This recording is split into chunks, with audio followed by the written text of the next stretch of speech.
Hey, what's going on, everybody? Hope you're having a good day. As always, my name is Michael and thanks for joining me. So today I'm excited to do a review of probably one of the most requested videos I've been asked to make, and that is a review of stash investing. So that's what I want to talk about today. Guys, if there's any other companies or services that you want me to personally give my advice or opinion on, definitely put it in the comment section below. But let's go and dig into stash.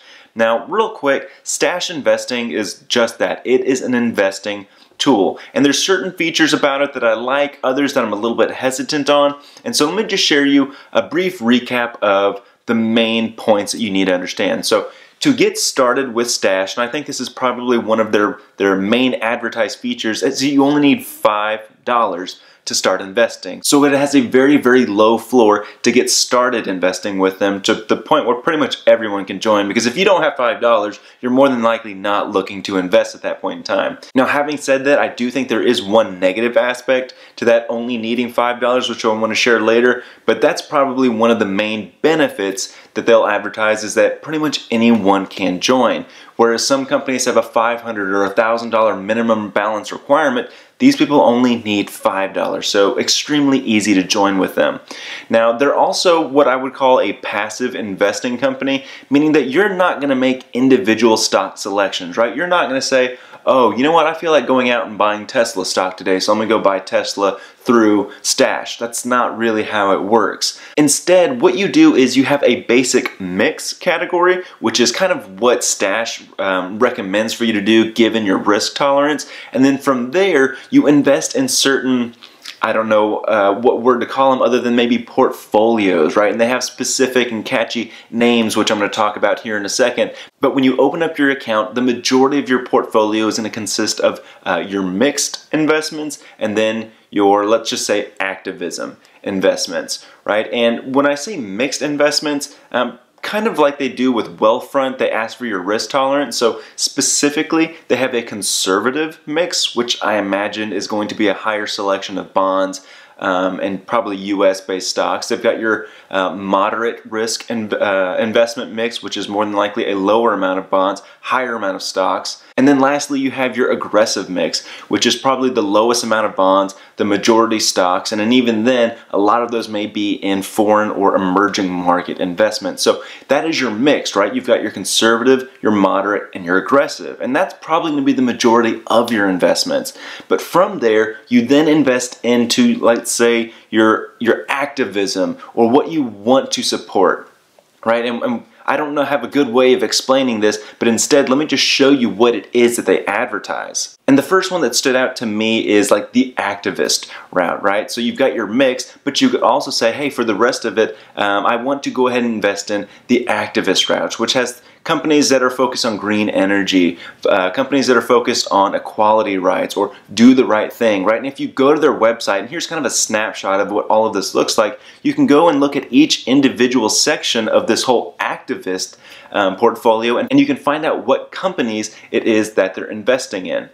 So I think this is a pretty cool and unique feature. They're not the only ones to do this, but it is different in the sense that it kind of simplifies what it is that you're geared towards, right? So instead of going online and trying to find the most ethical companies to invest in, you are pretty much giving your trust to stash that these are the companies that support those values, and therefore you just invest in the activist portfolio, right? And then from there, they have other ones like the techie portfolio, or they've got the globe-trotting portfolio, or the trendsetter portfolio, right? And all of these have their own individual breakdowns that show you what companies it is specifically that they invest in. Now, I do want to give my opinion because I pretty much went through every individual selection that they have, and while it may feel like, hey, I'm investing in you know, startup companies that are focused on such and such, maybe solar energy or equal rights, a lot of the times it's just, oh, we're investing in Apple because they have equal rights or they have a diversified staff that works for them, right? So I wouldn't personally go in and invest in Apple simply because they have equal rights and they support green energy initiatives, right? I invest in Apple because of what they produce and, you know, the projections of them going up over time. So to call them an activist investment, I think is a little bit of a misleading term, but whatever, that's neither here nor there. And if you are thinking about investing with Stash, especially from a moral standpoint, definitely look at the individual selections before you invest in anything. So that's pretty much how the investment selections work, right? You start off with your mix, whether it's conservative, moderate, or aggressive, and then you choose kind of what investment portfolio you want to support. And you can support all of them if you want, but that's how it works, right? You've got your mix, and then you've got your other individual selections. Now, one thing that I do want to talk about here real quick is fees, right? This is to me one of the most important features when choosing an investment account. And personally, I feel that there's good and bad in Stash investing when it comes to fees. Now, the way their structure is set up is that your first month is free. There's no cost to use them. No big deal. That's a good thing. Now, going forward, it's $1 a month to use them, which sounds cheap, and it is cheap. And then once you hit $5,000 in your account, they charge you 0.25%. So that is 1/4%. It's not even a full percent, it's 1/4%. And if you have less money than $5,000 in your account, it's more than that 0.25%, right? So earlier I said that you only need $5 to open up this account. Well, that's true, and that's kind of a good thing because it opens it up to pretty much anyone who wants to start investing. But let's say you only put $500 in, right? That's what you want to start your account off with. Well, at $12 a year, right, because you are charged a fee of $1 per month, that's 2.5% fee every single year until you pass or surpass $5,000. Right, so 2.5% is a lot as far as a account maintenance fee, right? That means that even if the stock value goes up 4%, you didn't really earn 4%. You only earned 1.5% because your 2.5% went to those fees. So I don't really recommend starting off an account with Stash if you're not putting in at least, let's say, like $2,500. Anything less than that, I think the fees that you're paying are too high compared to what some other companies offer.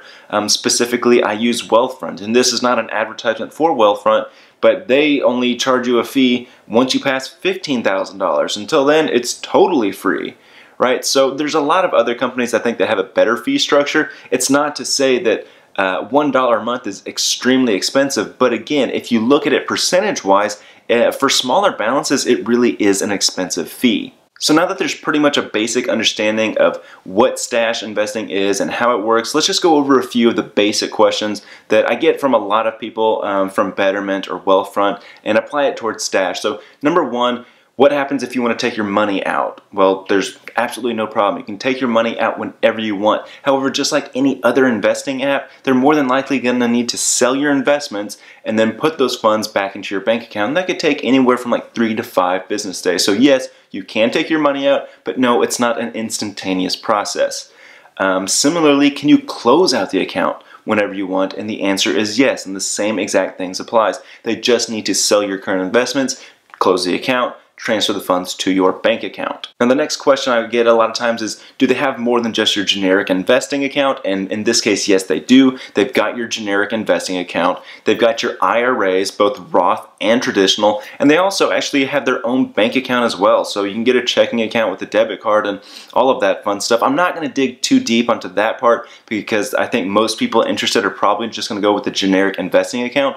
But again, they have that, they have your IRAs, and they have their own bank accounts as well. Speaking of bank accounts, they have a feature called Smart Save.